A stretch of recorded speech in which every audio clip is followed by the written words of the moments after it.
The upcoming DJI Flip is going to be a huge release from the drone manufacturer DJI, and in this video I'm going to be reviewing and speaking about all the things we think we know about this upcoming piece of kit, and I'm going to talk about something that nobody else seems to be mentioning that might affect whether you buy this drone or not. So let's get into it.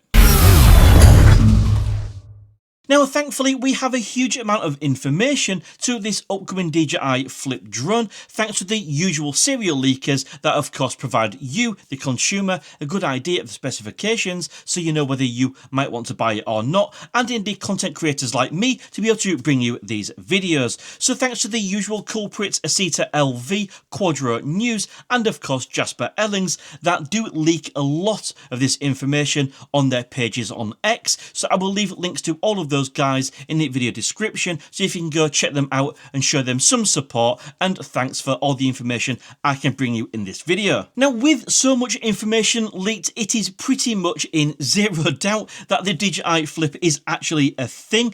If I open up this website from the UK Hasselblad store, you can see by typing in DJI, it actually gives us it as a suggestion. It does the same on Amazon as well.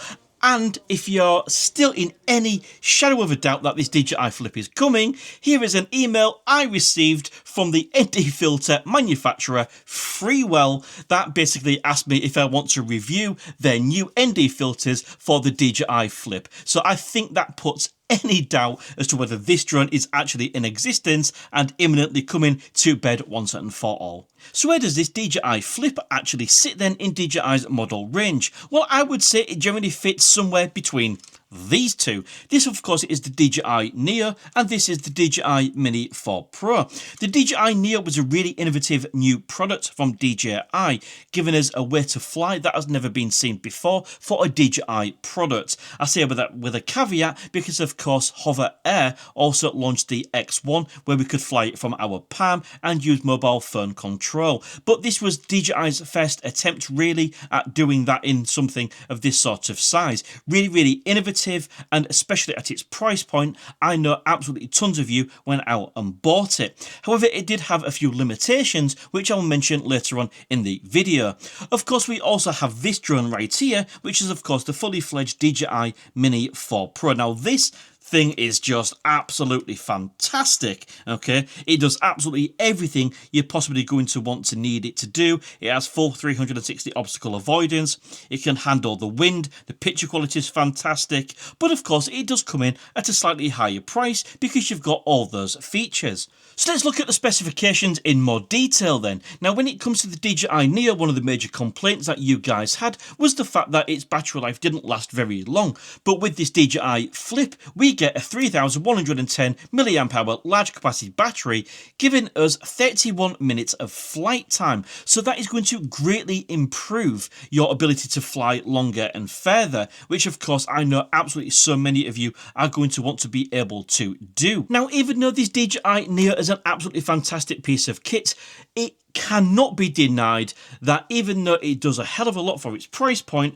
one of its great limitations was, of course, the picture quality that you actually got out of it. Quite frankly, if I bring that a little bit closer, that sensor was just quite simply too small. Okay, it didn't give a hugely sharp image, and most importantly, it was just pretty poor in low light. But when it comes to the DJI Flip, that is going to all change because it looks like it's got the same sensor size, the 1/1.3 of the DJI Mini 4 Pro, meaning it's going to give a much sharper image, much better in low light. We are rumoured to have a 48 megapixel camera, and ultimately we have got the same 4K 60 frames per second recording as what we have got on the DJI Mini 4 Pro. Now, it does appear the DJI Flip only has a 2-axis gimbal and not the 3-axis gimbal we see on pretty much all of DJI's mini drones. Okay, but I wouldn't wouldn't say that this is going to be a huge negative, because as we saw with the DJI Neo and its built-in image stabilization, it can do an absolutely fantastic job. And this became incredibly apparent when I did my extreme wind test with the DJI Neo, when pretty much the drone was flying at that sort of angle, yet the horizon was perfectly level. So we know how good DJI are with their image stabilization, and I think that will play a great part when it comes to this DJI Flip, and I'm not worried about the 2-axis gimbal whatsoever. Now, coming back to the fact that this DJI Flip sits somewhere in between these two drones, okay, it is reported to have a front LiDAR sensor. Now, of course, the DJI Neo doesn't have any obstacle avoidance or sensors whatsoever, whereas the DJI Mini 4 Pro, of course, has full 360-degree sensing, whereas the DJI Flip, if it does have this LiDAR sensor, of course, it only has it from the front. Now, this LiDAR sensor was introduced to DJI drones on the DJI 3S, and as per some videos from my friend Henrik Olsen of Tech Drone Media, we can see just how powerful that LiDAR sensor is when it comes to being able to map the drone's route when it's flying and avoiding obstacles. Basically absolutely second to none. But of course, it has to be said that unlike the DJI Mini 4 Pro, where it's got full 360 obstacle avoidance, this LiDAR sensor is just forward facing. So that's going to be great if it's following you from behind, but it's not going to offer much benefit if you're wanting to fly the drone in front of you and obviously be flying with the drone tracking you from the front. So whilst it's worth noting that LiDAR on a drone which is sub 250 gram is going to be a really cool feature, its actual benefits to you, the end user, will be limited depending on how you are going to be using it. Which brings me nicely onto my next point, the fact that the DJI Flip will be under 250 grams, meaning you can fly it closer to people and ultimately not be as restricted as what you would if it was over 250 grams. Now, the one downside of the DJI Neo is the fact that we had no ability to expand the memory with no SD card slot. Of course, you can do that on pretty much every other of DJI's drones, and if we look at this photo right here of the DJI Flip just above the USB connection, you can see it quite clearly shows an SD card slot, so I know many of you are going to be very happy about that. Now, if we take a quick look at the drone itself by cycling through these photos, you can see it looks pretty unconventional for one of DJI's cinematic drones. In fact, it actually looks more like an FPV drone, meaning I think it will be compatible with the latest DJI goggles and of course the motion controller as well. However, when it does come to that word or the name of it, the DJI Flip, it has to be said, I think that is more relating to the fact that it folds up nice and neat. Whether it looks a little bit odd or not, I'll leave that to you to decide, but ultimately I think the flip relates to the fact that the actual propellers flip underneath it, but not the fact that this is called an FPV Flip, because it does some sort of acro when flying in FPV mode. I do not think that is the case. Of course, I could be wrong, but I think the name Flip is purely down to the design and its foldability rather than its ability to start performing power loops or anything like that. Now, the DJI Flip also has DJI's latest transmission system, OcuSync 4 technology. We know this because we know it's compatible with the DJI RCN2, the RCN3 and the RC2 controller, which of course are all OcuSync 4. Now, if you don't know already, OcuSync is DJI's latest transmission system, which controls the signal between the controller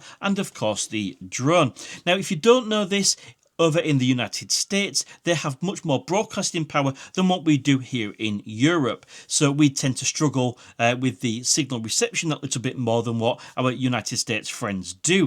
Which leads me nicely onto the next point, because it also appears, if we look at this photo right here, the DJI Flip will be compatible with this guy, the DJI Cellular Dongle 2. Now, this thing is an absolute game changer, and I have tested this on on my channel to show the full power of what this thing can do. Essentially, if you strap one of these to your drone and you have a 4G connection in your area, yet 4G network connection, essentially you could just continue flying, providing you've got that 4G signal and battery life. Even flying behind objects, this thing gives an absolutely rock solid signal. So if you want to see the reviews I have done on that, because you've never seen this before and it is compatible with the DJI Flip, I will leave a link to those videos in the video description as well, so you can go check out exactly what this piece of kit does. Now, as per the title, I want to talk about something I've not seen anybody else mention when it comes to this DJI Flip, or indeed any sort of predictions as to its flight performance. You see, whilst the DJI Neo was an absolute game changer, there was a big problem with it, because when we used it in that palm takeoff and landing mode, that fully autonomous mode with no controller, or indeed if we flew it with our mobile phone, it had the big problem of the fact that it could not fly over water, with many of you reporting flyaways. It also could not fly if it had to fly over a big drop, such as filming yourself on a tall building, and it could not fly over any mountain ranges or anything like that. In short, it always had to be able to see the ground, and that's where a huge competitor for DJI actually came in, because this thing right here, the Hover Air Pro Max, could do all of those things. With its built-in technology called Omni Terrain, it could fly in all of the places that the DJI Neo couldn't without the need for any controller, okay? And this is my big prediction for the DJI Flip. I fully think that this DJI Flip should have the ability to do what this Hover Air drone can do, okay, and be able to fly using GPS mode, using that palm takeoff, so we can fly in more places, over water, etc., which was the major downfall of the DJI Neo. And I think this is going to be a huge factor in whether you will buy this DJI Flip or not, because if DJI do actually fix that, many of you that have bought the DJI Neo as a beginner drone might look to the DJI Flip as the ideal upgrade for this piece of kit. So let's look at the buying options for the DJI Flip. Well, just looking at the leaked photos, we can see we can buy it with the DJI RC-N3 controller, we can buy it with the DJI RC-N2 controller, or of course we can buy it as the combo with some more batteries. And about those batteries, something I didn't mention earlier is the fact that it does appear if we are using a charging power plug over 65 watts, we can actually charge two batteries at the same time, which is going to be really, really nice. But ultimately, you know, I wonder if DJI will also sell the DJI Flip as a drone only model as well, purely because it just makes sense, because we can use it fully autonomously, or indeed just use our mobile phone with the version of the DJI Fly app to change all of our settings and bits and pieces that you want to change, etc. But ultimately, the big question is, after everything I've brought you in this video, and after everything that you possibly already know about this DJI Flip, will you be buying it? Are you interested in it? And most importantly, is it a drone that you would like to see me review on this channel? Please let me know your answers to those three questions in the comment section below. I'd really like to hear your thoughts. To summarise, yeah, it's a very unconventional drone. It looks a bit quirky, but ultimately it fixes everything the DJI Neo doesn't do, without the full functionality of the DJI Mini 4 Pro, but of course I expect it to be that little bit cheaper, and of course with cool features such as LiDAR. It's going to be an interesting option indeed. So if you found this video useful, please do give it a big thumbs up. It tells the YouTube algorithm more people just like you might want to watch my content. Subscribe if you're awesome, and until next time, see you again soon.